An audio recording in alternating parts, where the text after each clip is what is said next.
Hey everybody, so it's Greg again, back with another video. So this time we got a GE fridge.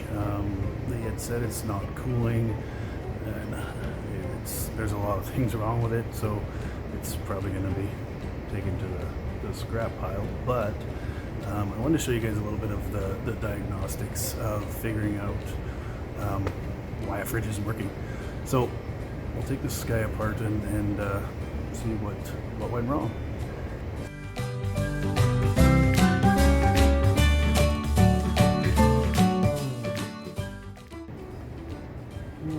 So, to start out, on most fridges anyway, you have to take this guy out. So, you just lift up on one side and slide it over, and this will come out.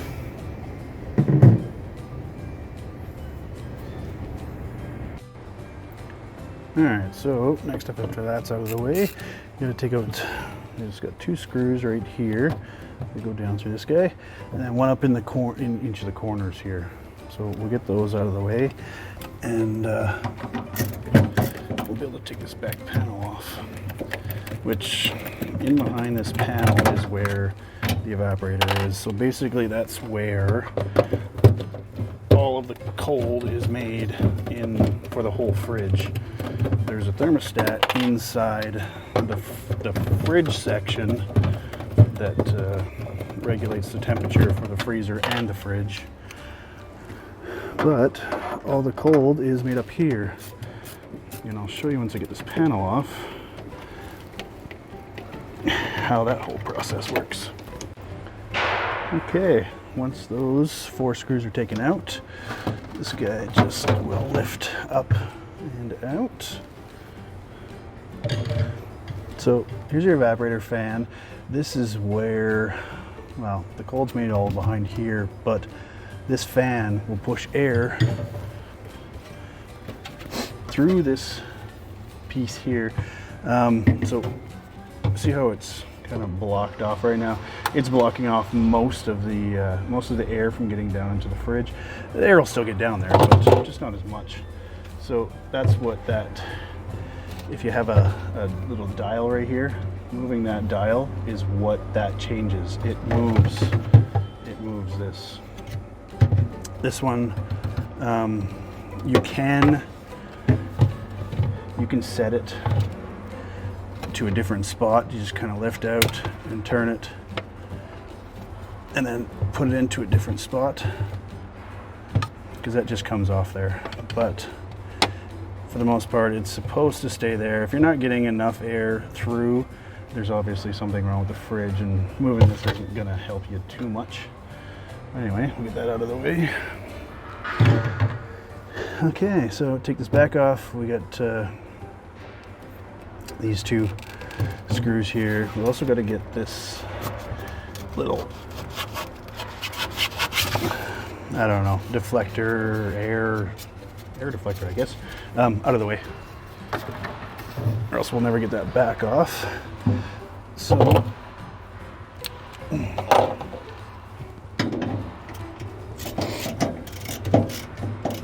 I'll take these 2 screws out here, and we'll pull that back off.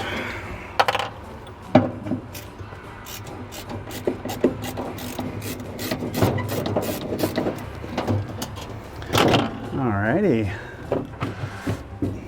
You have to watch for this little guy on the side there is going to get in the way, so you have to bend this a little bit. So we'll get this right out of the way. But that is what your evaporator looks like. So cold comes in, well, the refrigerant comes in on these tubes, runs through this whole system, and then back out through down to the compressor. So it carries any hot air that it picks up in here back down to the compressor. So you're just left with cold up here. The problem is if your seals aren't sealing right, or just everyday use where you open the door and let hot air in, hot air is going to stick to the coldest surface. So that's going to be this guy right here. So this will be very frosted over. It's not going to be iced over though. That's a big difference. If it's iced over, then something is wrong with the defrost system, and something needs to be fixed there, because it shouldn't be doing that. If it's doing that, it needs to pull the air through this guy, and then the fan will push it out that ducting and then down these holes into the fridge section. So if you're fairly cold in the freezer section, but you're nowhere near cold enough in the fridge section, it's probably because this guy is too iced up, or the fan's not even running. That would also do it too, but that's maybe I'll test these guys for you and just show you how to do that. Okay, so testing the thermostat, basically you want to go from this yellow wire, which runs out of the one side of the thermostat. The orange wire, there's no connector before it runs into the wall here, so you can't actually connect directly to that wire, but this orange is the exact same thing. So if you get this orange coming out of there and hook it up to the orange here, and the wire that's actually going down to the heater straight from the thermostat, and check for resistance. Right now, because the thermostat is not cold, it is going to be open. It will close when it gets cold enough. When it closes, it allows power to go through the orange, down through the yellow, through the heater, and then back up to its control. So right now, because we're reading, well, nothing, we know that it's good at room temperature, but we don't know whether it's good at normal operating temperature. Okay, so testing the heater. I got this one side off here and we've clamped onto that, but taking these connectors off is usually pretty tough. They're quite solid, so I usually grab my needle nose and just work it a little bit. Like I said, it's not not the easiest thing to get off there. There we go. Okay, so checking the heater, I'm going to go to the actual heater connectors.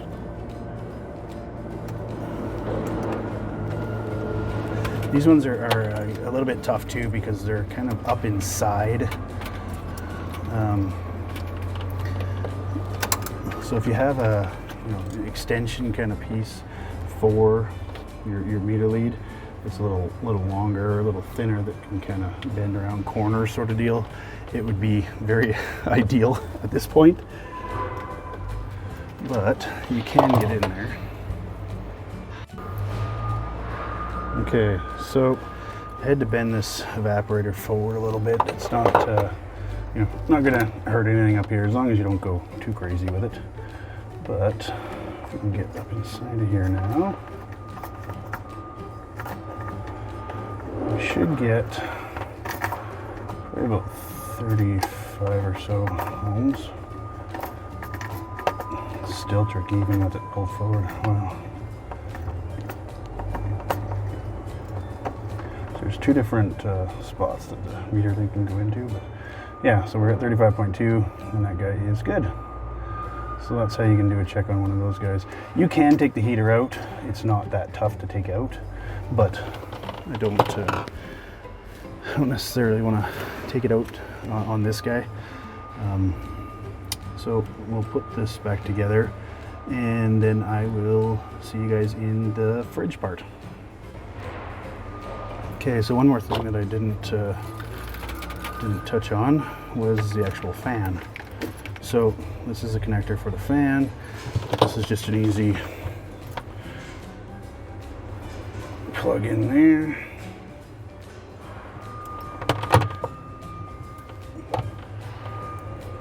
And this will just, so this fan is actually bad. I've tested it earlier, but this is one of the reasons why this fridge was not cooling. So you're connecting right to the actual motor here, so you should be getting your resistance. I'm not getting anything. So yeah, that is how you test your fan. All right, so I'll button this back up. Okay, so just another actually quick thing before I button this back up. This piece here, someone was asking me what this was for. So what this is it hooks on to the heater part. Like it hooks onto the evaporator here, but it's supposed to hook onto the heater. I don't know why they got it on the evaporator there. Basically, it's just a piece of wire is pretty much all it is. But this goes down the drain tube hole, and the problem that they were having was that the drain tubes were freezing off and backing up all the water into the freezer compartment. This would fill up with water going through its defrosts. The water would eventually go inside the fridge and start dripping inside the fridge, and people were having to put bowls inside the fridge part. I got another video on that, how I fixed that on a fridge that doesn't have this kind of a thing on it, but yeah, anyway, that's what that's for. The rod will heat up when it goes into its defrost, and seeing that it's down that hole, it heats up all the way down that hole, so the water can't freeze there. It will go down the drain like it's supposed to. So yeah, that's what that's for. Okay, so this ducting assembly here has two screws holding it on.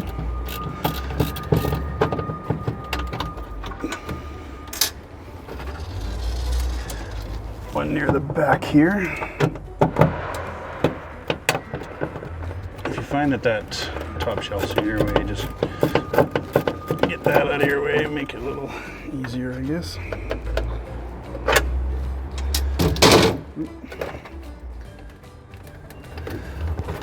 Okay, so this all comes down just like that. Okay, so I just pulled it right out of the fridge. It was just too tough to look at it in there. It's kind of tough. What we have here is your cold control. So when you move this knob, that's what adjusts your temperature inside your fridge and your freezer, I guess. But so you can test this guy. Pull these little connectors off. They can be on there quite tight too. So what you're gonna want to see is this guy is turned on right now, so you're gonna get an actual resistance of 0, which is good. But if it was to turn off,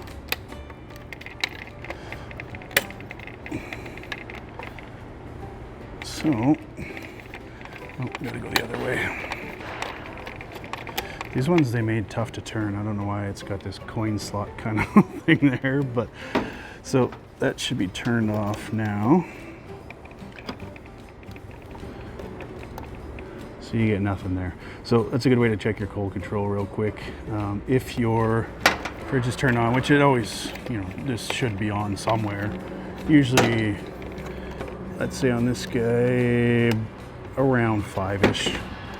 And you're not getting any resistance through these two connectors here, then your cold control is bad.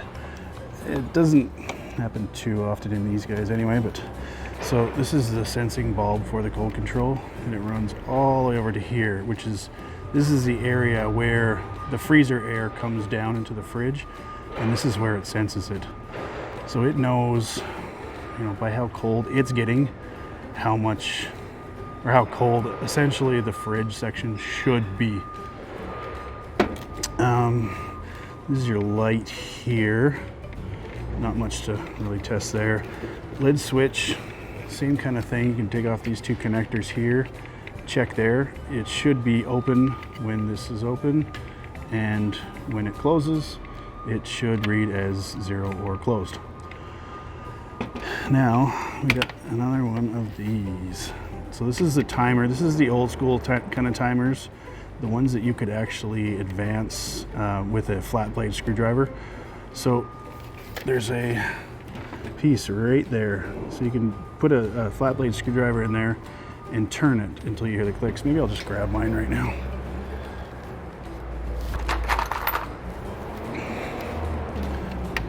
Okay, so sorry there's so much noise in the background. I'm in that warehouse again. So you should hear the clicking.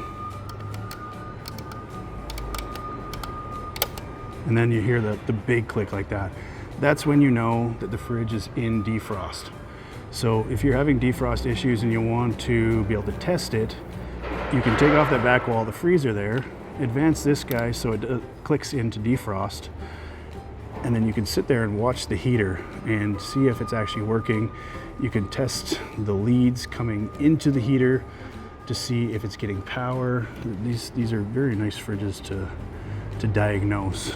But anyway, once you're done testing, you just advance this guy back out of defrost, and as soon as you plug everything back in, it will be good to go. Now you'll have to do that with the fridge still connected and everything, but when this goes up there, there's room that you can fit a screwdriver in here and actually turn this. With the fridge still running and everything, it's fine.